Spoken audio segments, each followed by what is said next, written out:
অর্থাৎ আমরা আজকে লেড সঞ্চয়ী কোষের গঠন ও কার্যপ্রণালী আলোচনা করব। লেড অ্যাসিড ব্যাটারির গঠন ও কার্যপ্রণালী। আমাদের যে থিওরি হয়েছিল সেটা হলো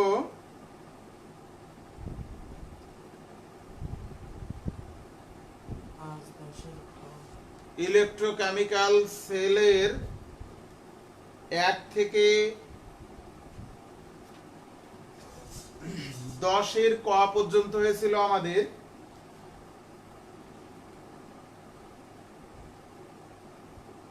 আমরা গতদিন ক্লাসের শেষে একটি থিওরি আলোচনা করেছিলাম, যেটা ছিল উভমুখী কোষ কাকে বলে। এটা নোটে বা বইতে নেই। আমি বোঝাতে চেয়েছিলাম যে কোনো ইলেকট্রোকেমিক্যাল সেল তাকে কিন্তু রিসার্চ করা যায় না। যে ইলেকট্রোকেমিক্যাল সেল উভমুখী হিসেবে কাজ করে, অর্থাৎ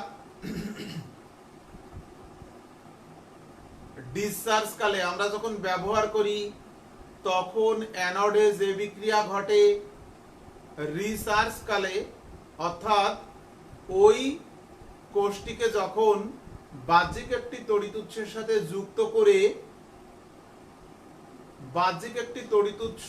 যুক্ত করে তাকে চার্জ দেওয়া হয়, অর্থাৎ বাহ্যিক তড়িৎ উৎস যুক্ত করা হয় বিপরীতভাবে।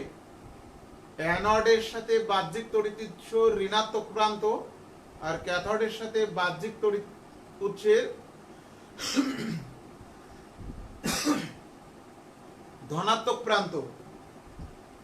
তখন অ্যানোড এবং ক্যাথোডে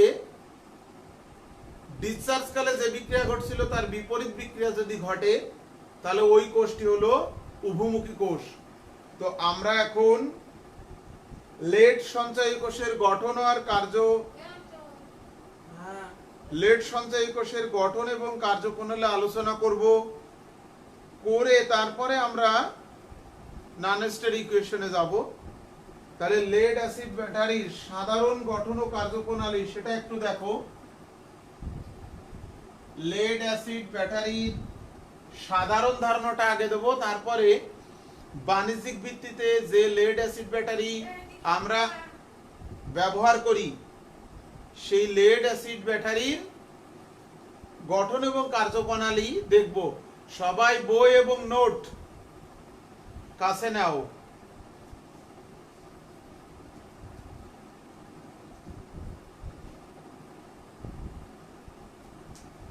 দেখো, সাধারণ একটি লেড অ্যাসিড ব্যাটারির গঠন কার্যপ্রণালী।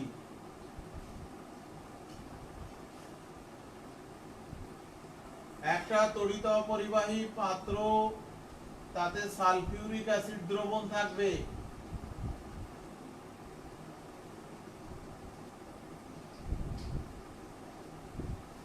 সালফিউরিক অ্যাসিড দ্রবণ।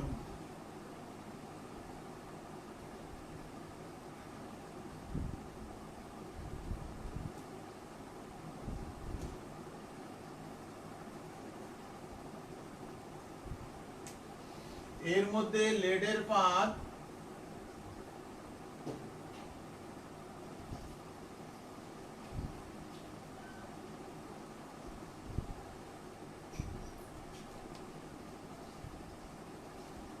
আবার উপর দিক দিয়েও লেডের পাত।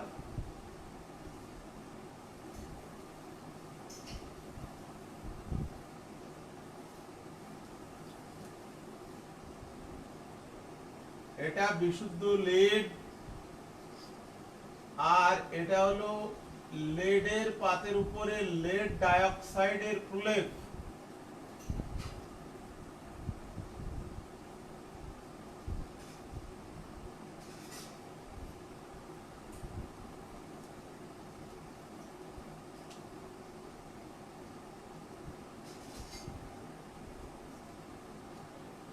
বাহ্যিক বর্তনী দিয়ে যদি এটাকে আমরা যুক্ত করে দিই,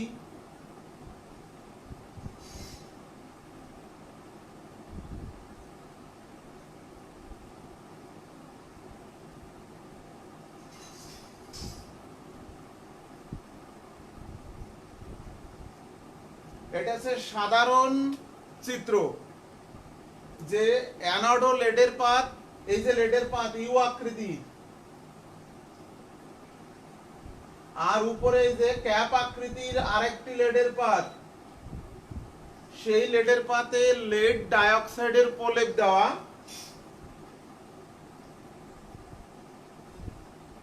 সেই লেডের পাতে লেড ডাইঅক্সাইডের প্রলেপ দেওয়া যেটা ক্যাথোড হিসেবে কাজ করবে। এটা ক্যাথোড আর এটা হলো অ্যানোড।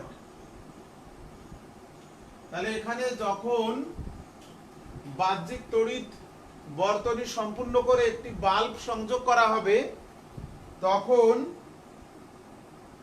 অ্যানোডে কি ঘটবে দেখো।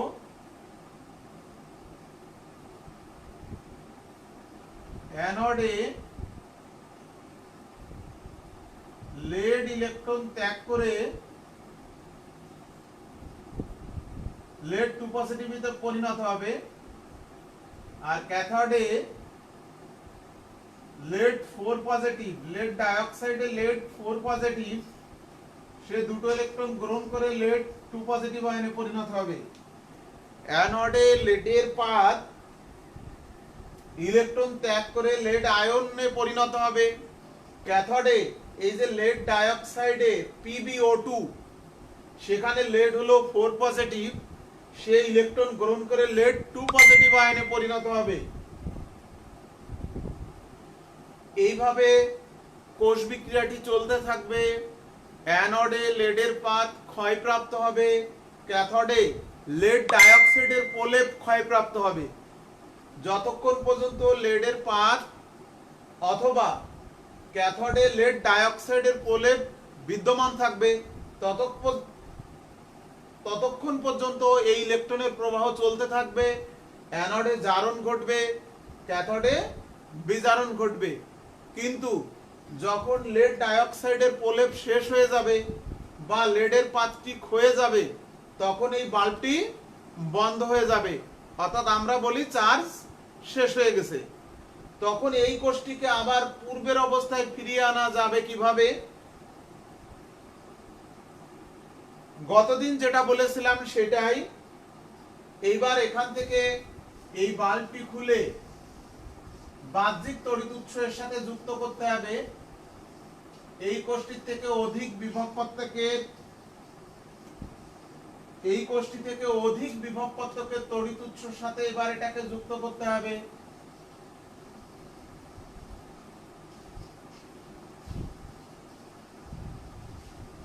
তখন ইলেকট্রনের প্রবাহ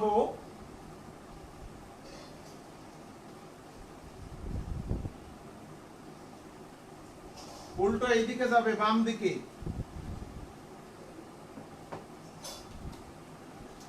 তখন বাহ্যিক তড়িৎ উৎস থেকে ইলেকট্রনের প্রবাহ বাম দিকে ধাবিত হবে।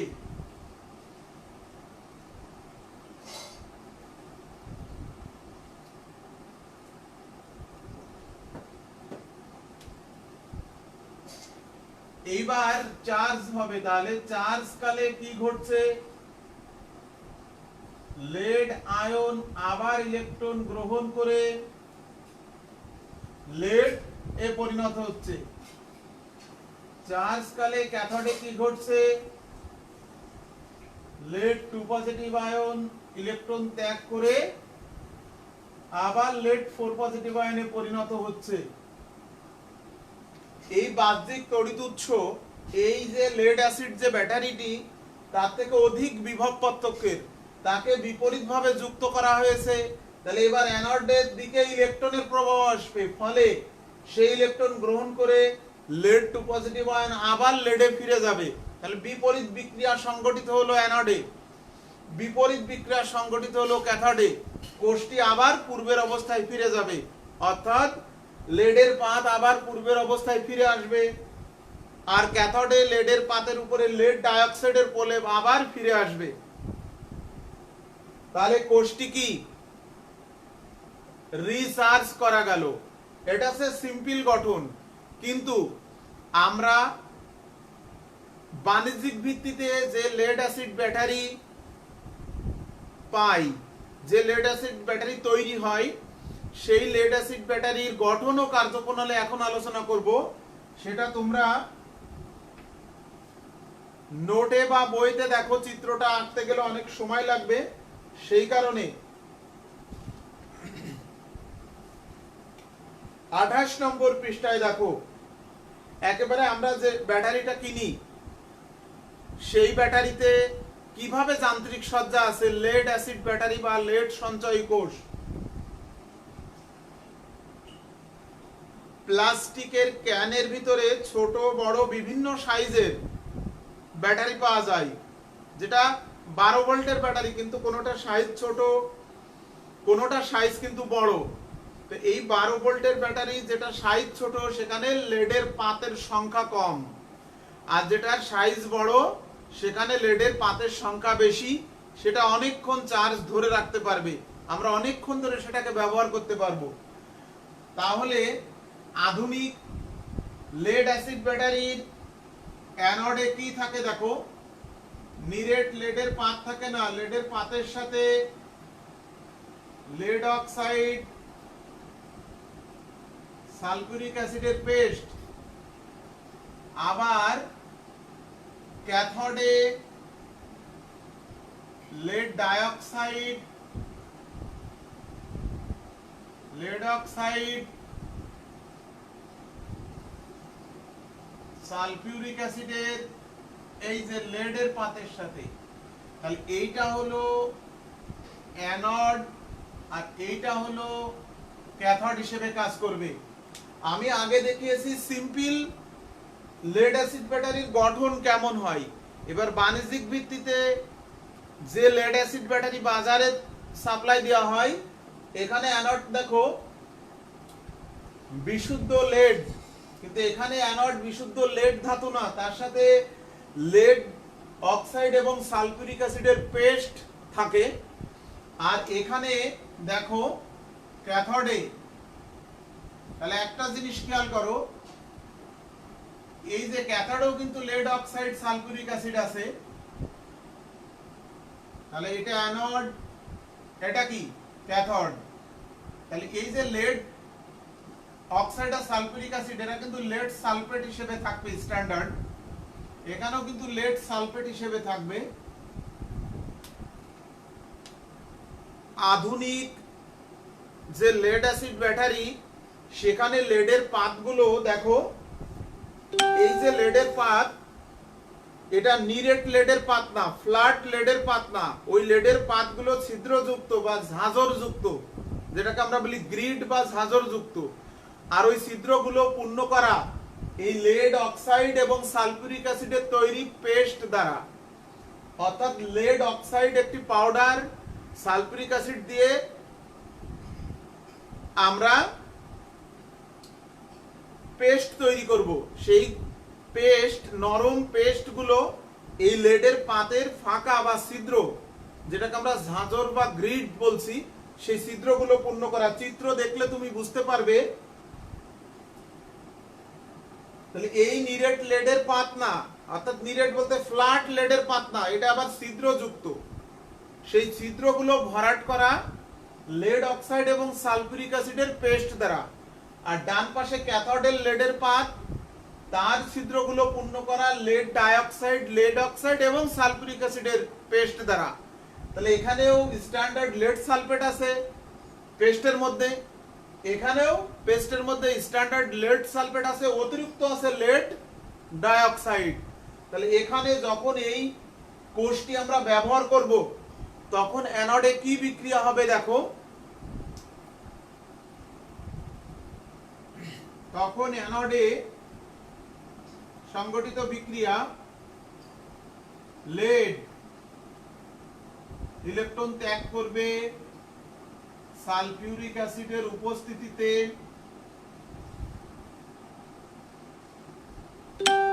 লেড সালফেটে পরিণত হবে। আর ক্যাথোডে লেড ডাইঅক্সাইড সেই ইলেকট্রন গ্রহণ করবে সালফিউরিক অ্যাসিডের উপস্থিতিতে,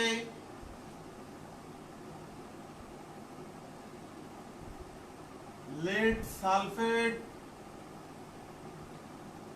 লেড 2, এখানে ছিল লেড 4 পজিটিভ, এখানে হয়ে গেছে কিন্তু লেড 2 পজিটিভ, এখানে লেড ছিল 0 হয়ে গেছে লেড 2 পজিটিভ। তাহলে দুটি ইলেকট্রন ত্যাগ করে লেড 2 পজিটিভ সালফিউরিক অ্যাসিড মাধ্যমে আছে লেড সালফেট হয়েছে, আর এখানে লেড 4 পজিটিভ দুটি ইলেকট্রন গ্রহণ করে লেড 2 পজিটিভ হয়েছে সালফিউরিক অ্যাসিড মাধ্যমে আছে লেড সালফেট হয়েছে। অক্সিজেনের ব্যালেন্স করতে গেলে আমরা জারণ বিজারণে শিখেছি 2 অণু পানি,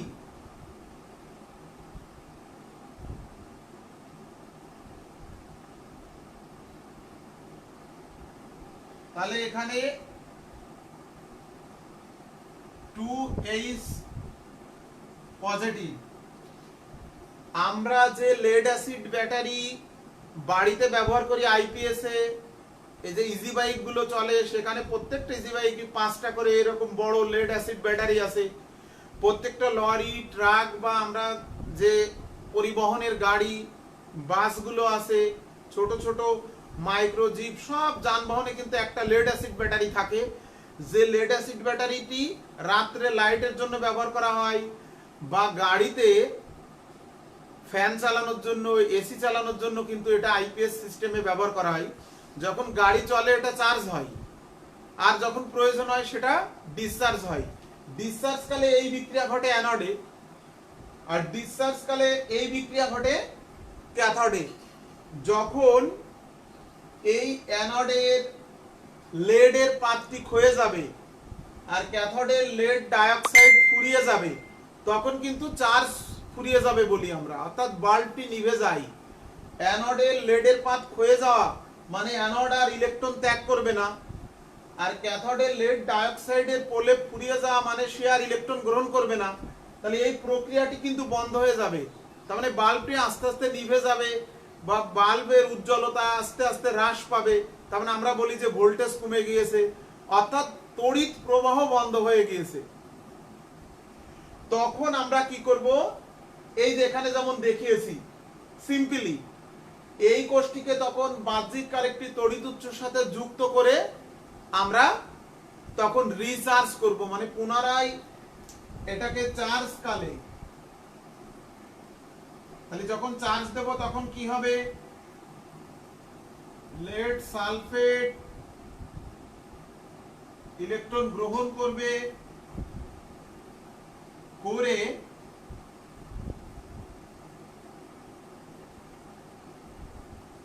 লেড, আর এখানে আমার ব্যালেন্স হয়নি, এখানে 2H পজিটিভ,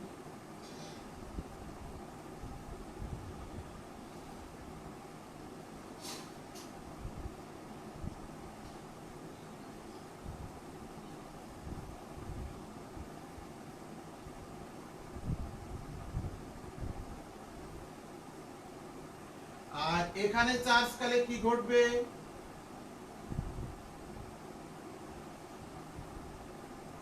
লেড সালফেট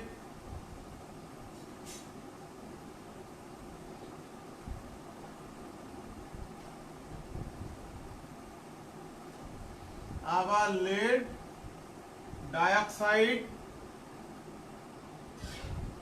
এবং সালফিউরিক অ্যাসিড।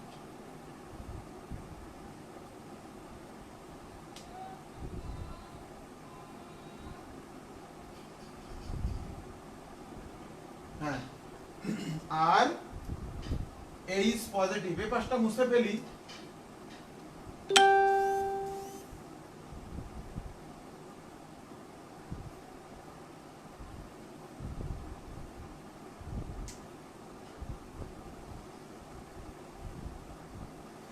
তাহলে যখন কারেন্ট চলে যায় তখন এই যে ডিসচার্জ হয়, অর্থাৎ তখন অ্যানোডের লেড আয়নে পরিণত হয়, ইলেকট্রন ত্যাগ করে, আর ক্যাথোডের লেড ডাইঅক্সাইড তখন ইলেকট্রন গ্রহণ করে লেড 2 পজিটিভ আয়নে পরিণত হয়।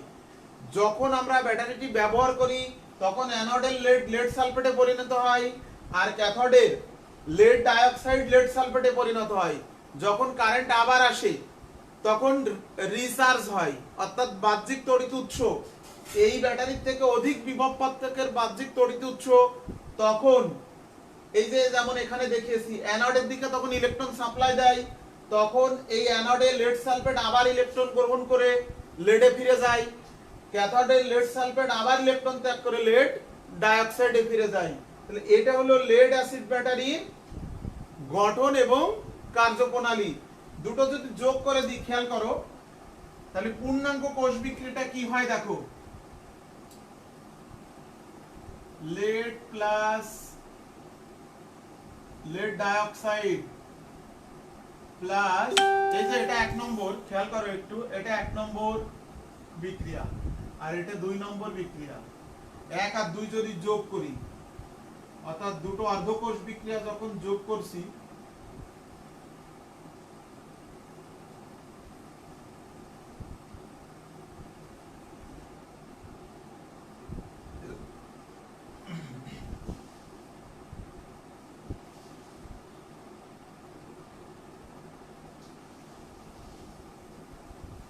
এইটা হলো ডিসচার্জ কালে,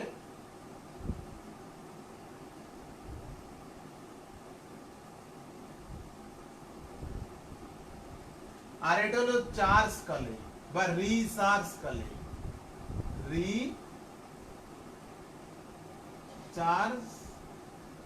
কালে। তাহলে দেখো এইটি হলো লেড অ্যাসিড ব্যাটারির কোষ বিক্রিয়া, যে লেড সঞ্চয়ী কোষ তার বিক্রিয়া। অ্যানোডে লেড কাজ করে, ক্যাথোডে লেড ডাইঅক্সাইড রাসায়নিকভাবে ক্রিয়া করে, তারা সালফিউরিক অ্যাসিডের উপস্থিতিতে লেড সালফেটে পরিণত হয়। উপরে এই যে দেখিয়েছে দেখো ভেঙে ভেঙে, অ্যানোডে লেড সালফেটে পরিণত হয় ইলেকট্রন ত্যাগ করে, আর ক্যাথোডে লেড ডাইঅক্সাইড লেড সালফেটে পরিণত হয় ইলেকট্রন গ্রহণ করে। এটা হচ্ছে যখন আমরা ডিসচার্জ করি। আর রিচার্জের সময় উল্টো দেখো, লেড সালফেট আবার লেডে ফিরে এসেছে, লেড সালফেট আবার লেড ডাইঅক্সাইডে ফিরে এসেছে, সেটা কিন্তু ভেঙে ভেঙেও দেখিয়েছি। এই যে অ্যানোডে বিপরীত বিক্রিয়া চার্জ কালে, এই যে ক্যাথোডে বিপরীত বিক্রিয়া চার্জ কালে। তাহলে এই হলো লেড অ্যাসিড ব্যাটারির গঠন এবং কার্যপ্রণালী। এইখানে একটা কথা আছে যেটা অনুধাবনমূলক কোশ্চেনে প্রায়ই আসে, লেড অ্যাসিড ব্যাটারি যাদের বাড়িতে আসে, মাঝে মাঝে ওই ব্যাটারিতে ডিস্টিল ওয়াটার বা পানি যোগ করতে হয়। প্রশ্ন আসে এই লেড অ্যাসিড ব্যাটারিতে মাঝে মাঝে কেন পানি যোগ করতে হয়? কোষ বিক্রিয়াটিতে দেখো ডিসচার্জ কালে পানি উৎপন্ন হয় 2 অণু। তো এই পানি উৎপন্ন হলে, পানি তো আমরা জানি স্বতঃস্ফূর্ত বাষ্পীভবন প্রক্রিয়ায় বাষ্পীভূত হয়, তাহলে এই পানি কিছুটা বাষ্পীভূত হয়ে যায় অটোমেটিক্যালি। তাহলে তখন ওই ভিতরে অ্যাসিডের দ্রবণের, এই যে সালফিউরিক অ্যাসিডের দ্রবণের গাঢ়ত্ব বা আপেক্ষিক গুরুত্ব কিন্তু বৃদ্ধি পায়। পানি বাষ্পীভূত হয়ে গেল, তাহলে সালফিউরিক অ্যাসিডের আপেক্ষিক গুরুত্ব বেড়ে গেল। ওই আপেক্ষিক গুরুত্ব ঠিক রাখার জন্য মাঝে মাঝে আমরা ওর মধ্যে পানি যোগ করি, এবং ওই অ্যাসিডের দ্রবণের লেয়ারও কিন্তু তখন কমে যায়। যেহেতু কিছু পানি বাষ্পীভূত হয়, সেই কারণে আমরা মাঝে মাঝে ওর মধ্যে ডিস্টিল ওয়াটার বা পাতিত পানি যোগ করি, যাতে আপেক্ষিক গুরুত্ব সঠিক মাত্রায় আবার ফিরে আসে, আপেক্ষিক গুরুত্ব আবার হ্রাস পেয়ে ঠিক মাত্রায় ফিরে আসে।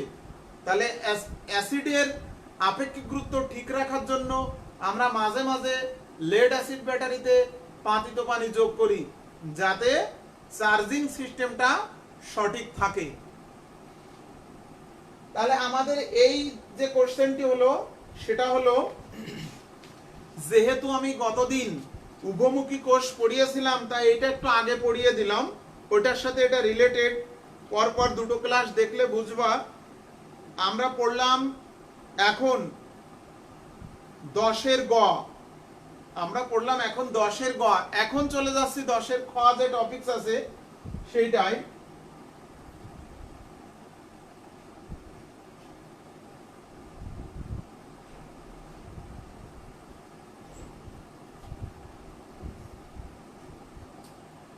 খুবই গুরুত্বপূর্ণ টপিকস।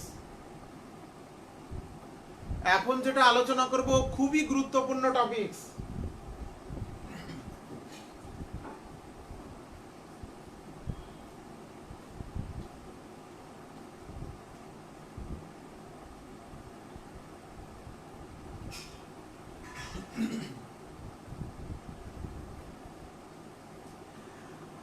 আমরা গত ক্লাসের আগের ক্লাসে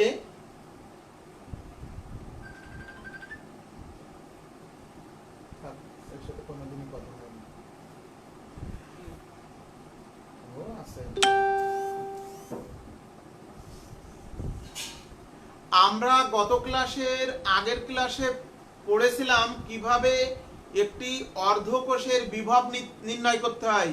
খুবই ইম্পর্টেন্ট, কিন্তু আমি বলেছিলাম যে একটা কোষের বিভব কিভাবে নির্ণয় করতে হয় বা অর্ধকোষের বিভব কিভাবে নির্ণয় করতে হয় একটু মনে করার চেষ্টা করো। যে কোনো একটা অর্ধকোষ অর্থাৎ একক তড়িৎদ্বার, প্রমাণ একক তড়িৎদ্বার, তাকে প্রমাণ হাইড্রোজেন তড়িৎদ্বারের সাথে যুক্ত করে একটি পূর্ণাঙ্গ কোষ তৈরির মাধ্যমে ওই পূর্ণাঙ্গ কোষের বিভব নির্ণয় করে অর্ধকোষটির বিভব নির্ণয় করেছিলাম। আমরা যে কোনো একটি প্রমাণ তড়িৎদ্বারের সাথে প্রমাণ হাইড্রোজেন তড়িৎদ্বার যুক্ত করেছিলাম। প্রমাণ হাইড্রোজেন তড়িৎদ্বারের বিভব হলো 0। তাহলে ওই কোষটির যে বিভব আমরা ভোল্ট মিটারে পেয়েছিলাম সেটা হলো ওই একক তড়িৎদ্বারের বিভব। আমরা জিঙ্ক একক তড়িৎদ্বারের বিভব নির্ণয় করে দেখিয়েছিলাম, আমরা কপার একক তড়িৎদ্বারের বিভব নির্ণয় করে দেখিয়েছিলাম, এবং বিজ্ঞানীরা প্রত্যেকটি প্রমাণ একক তড়িৎদ্বারের বিভব কিন্তু ওইভাবেই নির্ণয় করেছেন। ওই একটি মাত্র পথ, প্র্যাকটিক্যালি একটা প্রমাণ একক তড়িৎদ্বারের সাথে আরেকটি প্রমাণ নির্দেশক তড়িৎদ্বার, যেটাকে আমরা হাইড্রোজেন তড়িৎদ্বার, প্রমাণ হাইড্রোজেন তড়িৎদ্বারকে নির্দেশক তড়িৎদ্বার হিসেবে ব্যবহার করেছিলাম। কারণ প্রমাণ হাইড্রোজেন তড়িৎদ্বারের বিভব হলো 0। তাহলে যেহেতু প্রমাণ হাইড্রোজেন তড়িৎদ্বারের বিভব 0, এর সাথে আমরা যেটাকে এখানে যুক্ত করেছিলাম এই পূর্ণাঙ্গ কোষের বিভব এই একক তড়িৎদ্বারটি। এইভাবে তড়িৎরসিক সিরিজে যে মানগুলো আছে বিজ্ঞানীরা কিন্তু ওইভাবে নির্ণয় করেছেন প্র্যাকটিক্যালি। কথা বলি বারবার যে আমি যখন অনলাইনে থাকি তখন আমাকে ফোন দেবে না, সেই ফোন এরা দিয়েই যাবে। আমারটাই দিয়েছে আবার।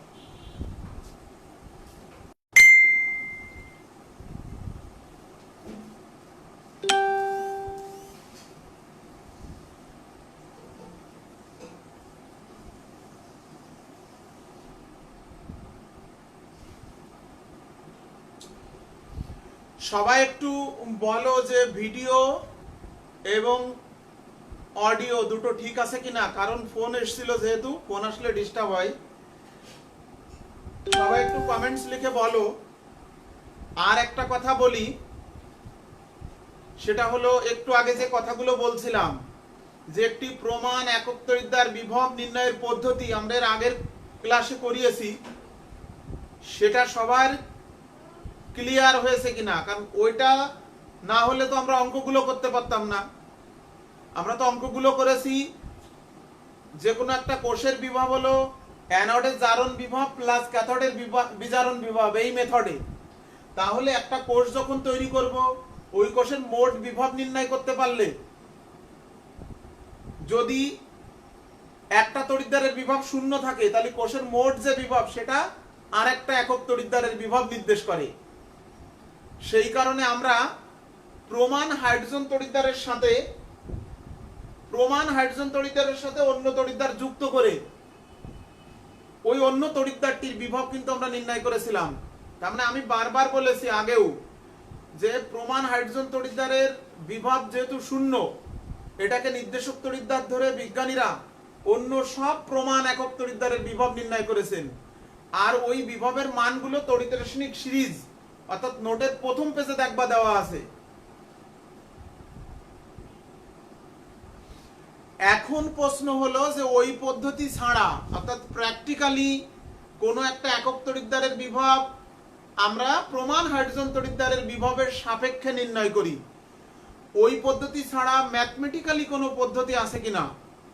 বিজ্ঞানী নানেস্ট এই ম্যাথমেটিক্যালি পদ্ধতিটা প্রচলন করেন যে কোনো একটা একক তড়িৎদ্বার, সেটা প্রমাণ একক তড়িৎদ্বার হতে হবে এমন না, যে কোনো ঘনমাত্রার একটি একক তড়িৎদ্বারের বিভব নির্ণয়ের একটি পদ্ধতি, গাণিতিক একটা পদ্ধতি বিজ্ঞানী নানেস্ট প্রচলন করেছেন, সেটা আমরা এখন আলোচনা করব।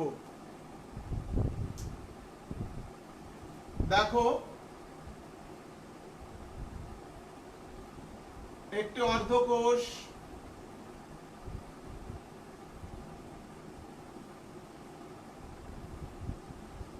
জিঙ্ক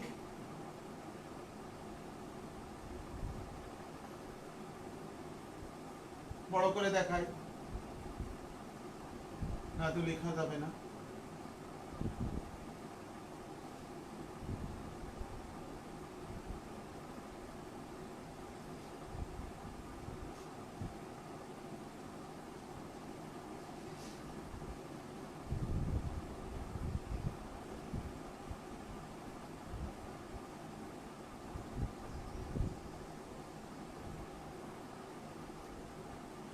এই দ্রবণের ঘনমাত্রা আছে 0.001 m।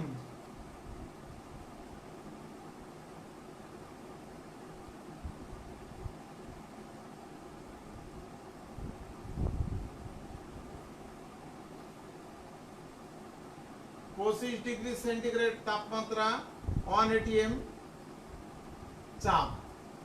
তাহলে ঘনমাত্রা আছে 0.001 m, তার মানে এটা প্রমাণ তড়িৎদ্বার না। প্রমাণ তড়িৎদ্বার হতে গেলে 1 মোলার ঘনমাত্রা দ্রবণ, 180 m চাপ এবং 25°C তাপমাত্রা। কিন্তু এখানে দ্রবণের ঘনমাত্রা মিলিমোলার জিঙ্ক সালফেটের দ্রবণ। এখানে কি বিক্রিয়া ঘটতে পারে?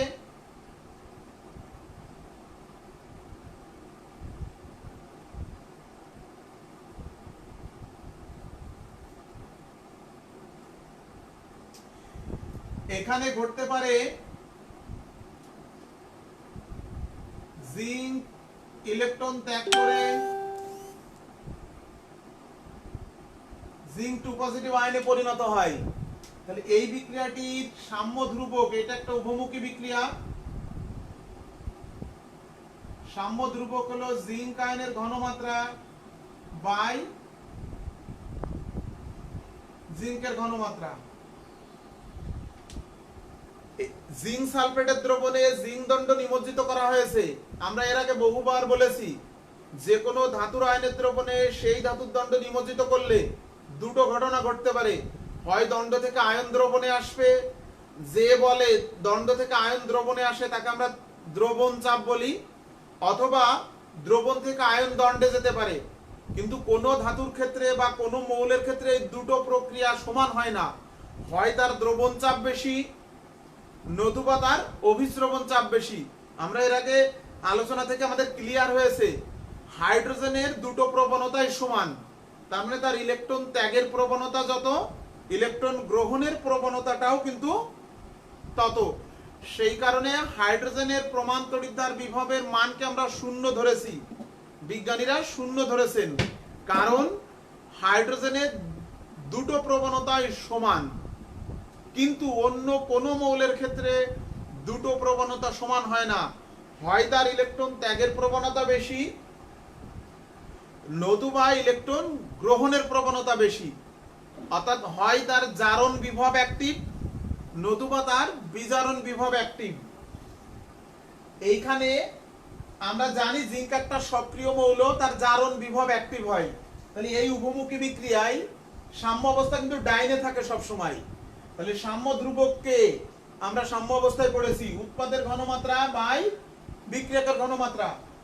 বিজ্ঞানী নানেস্ট যে কোনো একটি একক তড়িৎদ্বারের কোষ বিক্রিয়ার বিভব নির্ণয়ের গাণিতিক যে সমীকরণটা দিয়েছেন সেটা হলো ই Zn থেকে Zn2 positive equal to E naught Zn থেকে Zn2 positive minus RT by NF ln K। মানে যে কোনো একক তড়িৎদ্বারের ক্ষেত্রে তার বিভব হলো, তার প্রমাণ তড়িৎদ্বার বিভব minus RT by NF ln K।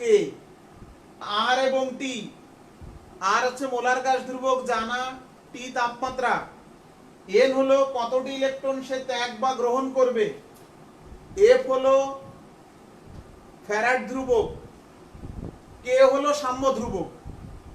এই বিক্রিয়াটির সাম্য ধ্রুবকের উপরই ডিপেন্ড করে বিক্রিয়াটির সামনে ঘটবে না বিক্রিয়াটি পিছনে ঘটবে।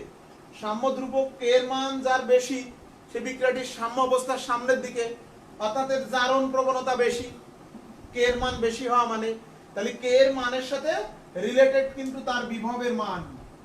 অর্থাৎ এই একক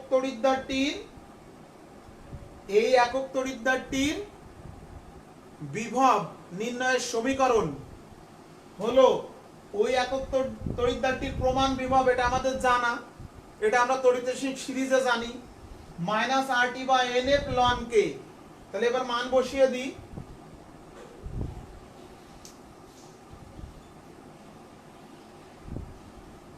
E নট Zn থেকে Zn2 প্লাস মাইনাস RT বা N এর মান 2F ln K।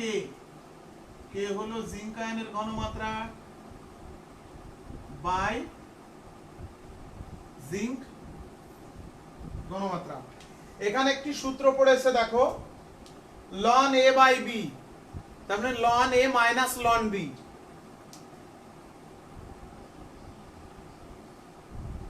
E naught Zn থেকে Zn2 plus minus RT by 2F ln zinc আয়নের ঘনমাত্রা মাইনাস মাইনাসে মাইনাসে প্লাস ln জিঙ্কের ঘনমাত্রা।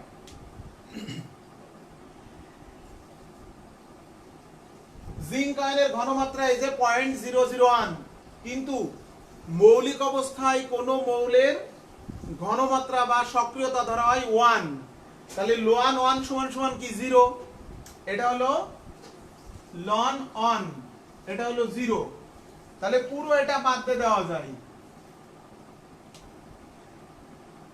তাহলে এই একক তড়িৎদ্বারটির বিভব নানেস্টের ইকুয়েশন অনুসারে ওই একক তড়িৎদ্বারের প্রমাণ বিভব মাইনাস RT বা NF ln আয়নের ঘনমাত্রা। অনুরূপভাবে আমরা যদি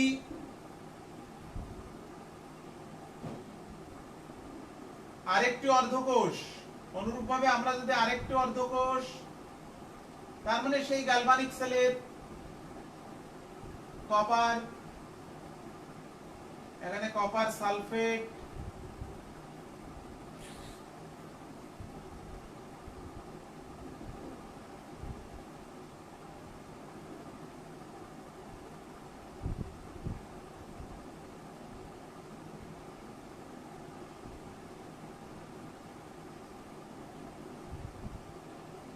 এখানে কি বিক্রিয়া ঘটতে পারে, এখানে ঘটতে পারে আমরা জানি কপার আয়ন ইলেকট্রন গ্রহণ করে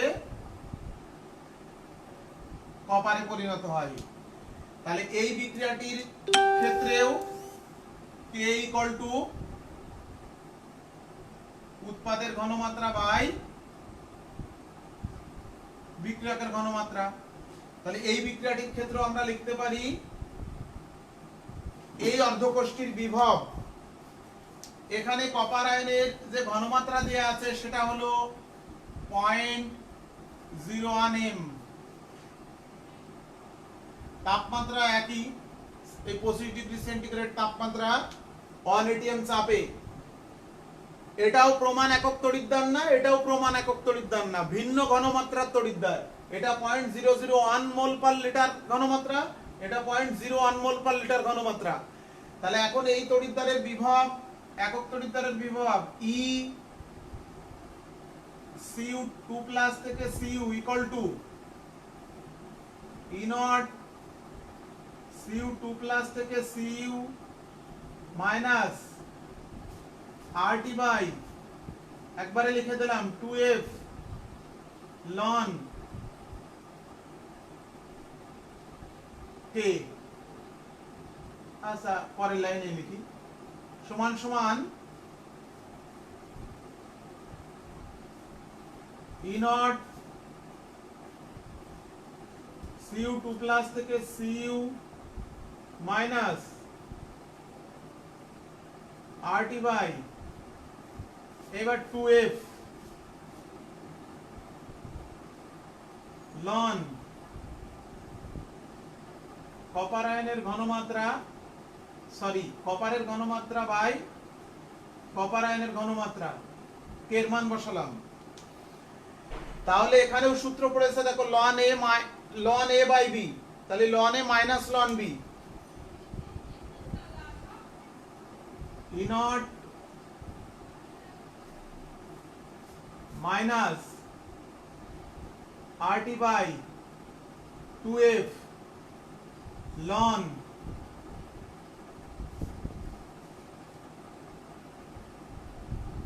মাইনাস সূত্র যেটা লন কপার 2 প্লাস, খেয়াল করো লন এ বাই বি, তাহলে লন এ মাইনাস লন বি, লন কপার 0, লন অন 0, এই যে লন অন এটা 0 হবে। মৌলিক অবস্থায় কোন ধাতুর সক্রিয়তা আছে 1, তাহলে লন অন কি 0, তাহলে এটা কিন্তু টোটালি বাদ হয়ে যাচ্ছে। তাহলে কি দাঁড়াচ্ছে দেখো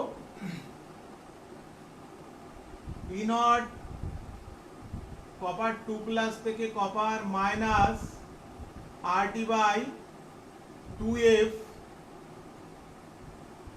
প্লাস মাইনাস মাইনাসে প্লাস লন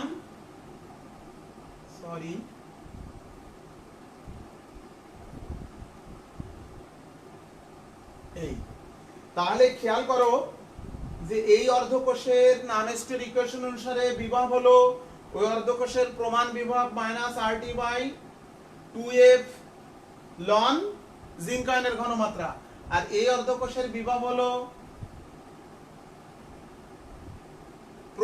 প্রমাণ তড়িৎদ্বার বিভব প্লাস RT বাই 2F লন কপার আয়নের ঘনমাত্রা। এখন এই দুটো অর্ধকোষ যদি যোগ করে দিই, বার্ষিক বর্তনী দিয়ে এই দুটো অর্ধকোষ যোগ করে দিলাম, বাম থেকে ডাইনে ইলেকট্রন যাবে, এখানে একটি বাল্ব লাগালে বাল্বটি কিন্তু জ্বলবে। তাহলে পূর্ণাঙ্গ কোষ বিক্রিয়া কি হবে, এই দুটো যোগ করে দেব, এটা অ্যানোড আর এটা ক্যাথোড। তাহলে এই অ্যানোড এবং ক্যাথোডের অর্ধকোষ বিক্রিয়া আমরা যোগ করে দিই, দিলে কোষ বিক্রিয়া কি হয়, কোষ বিক্রিয়া হয় zinc plus copper ion, zinc ion plus copper. তাহলে এই কোষের মোট বিভব গাণিতিকভাবে আমরা নির্ণয় করতে পারবো। এখানে ভোল্ট মিটার ফিট করলে তো পারবো, সেটা প্র্যাকটিক্যালি। গাণিতিকভাবে কিভাবে নির্ণয় করব, এই যে অ্যানোড অর্ধকোষের বিভব প্লাস ক্যাথোড অর্ধকোষের বিভব নানস্টের ইকুয়েশন অনুসারে যে বিভবটা আমরা পেয়েছি সেটা যোগ করে দিই। তাহলে অতএব ই সেল সমান সমান ই নট Zn থেকে Zn 2 plus plus E not copper 2 plus থেকে কপার, এই যে ই নট Zn 2 প্লাস থেকে ই নট Zn থেকে Zn 2 plus plus E not copper 2 plus থেকে কপার RT বাই 2F, এটা কমন যায়, তাহলে RT by 2F minus RT by 2F common, জায়গা নেই এই পাশে লিখি, minus RT by 2F common নিলাম, তাহলে লন জিঙ্ক আয়নের ঘনমাত্রা মাইনাস লন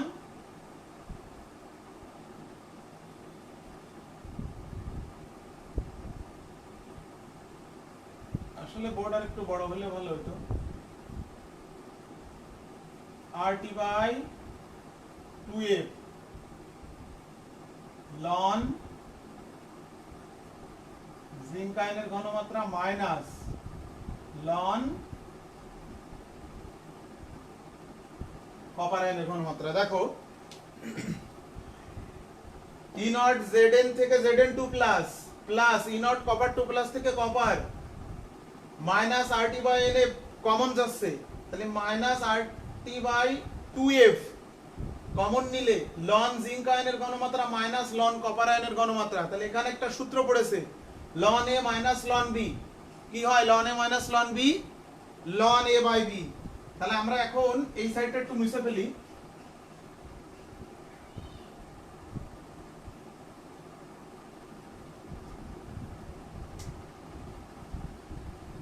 তাহলে অতএব ই সেল সমান সমান ই নট জেড থেকে Z two plus plus E naught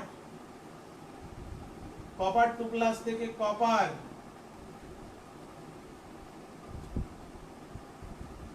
minus R T by two F লন এ বাই বি, তাহলে লন জিঙ্ক আয়নের ঘনমাত্রা বাই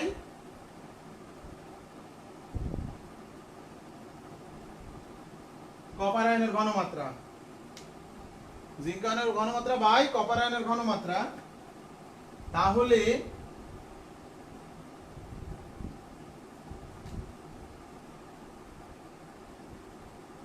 অতএব নানেস্টের ইকুয়েশন অনুসারে যে কোনো কোষের বিভব ই সেল সমান সমান ই নট অ্যানড জারণ প্লাস ই নট ক্যাথোড বিজারণ minus R T by two F